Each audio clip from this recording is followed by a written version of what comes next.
Pensacola is celebrating 450 years. Today, Spanish dignitaries rode out to sea to remember where it all began. And our Christina Leavenworth tagged along. It was a journey folks have been waiting to make for a long time. They came out here to remember a shipwreck that happened 450 years ago. From shore, it only looks like a buoy and a barge. But if you know the history, these sites were Spain's first attempt to settle here in Pensacola. That's why Spanish and Pensacola dignitaries climbed aboard today with a wreath in hand. 450 years ago, Don Tristan de Luna sailed into our bay and set anchor right here. They were set to build a colony until a hurricane wiped them out. And then 450 years later, we're diving down and we find this exact shape of the ship that person had been working on. A wreath was laid where two of the ships have been found.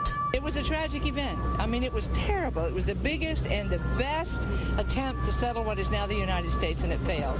And so despite that tragedy, 6 of their ships were left in our bay. And we have found 2 of them. And so we're going to commemorate their failure, their courage, and to connect with the very earliest part of Pensacola's history with Spain. This whole week, Pensacola is celebrating its history. The Spanish sailed in Wednesday on their naval training ship, the Elcano,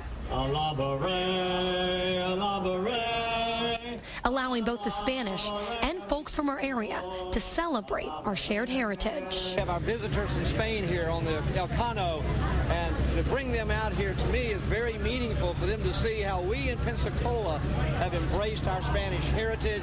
That means for us that really Pensacola and Florida have a very strong relationship with the Spanish history. And organizers say events like this only strengthen the relationship between us. So it's kind of shaking hands with the past and shaking hands with the future. There still could be another 4 ships out there, and they hope the next time they celebrate Fiesta, all of them are found. Reporting from Pensacola Bay, Christina Leavenworth, Fox 10 News. Well, celebrations have been planned through the end of the week. To find the details on the many events, you can log on to our website, fox10tv.com.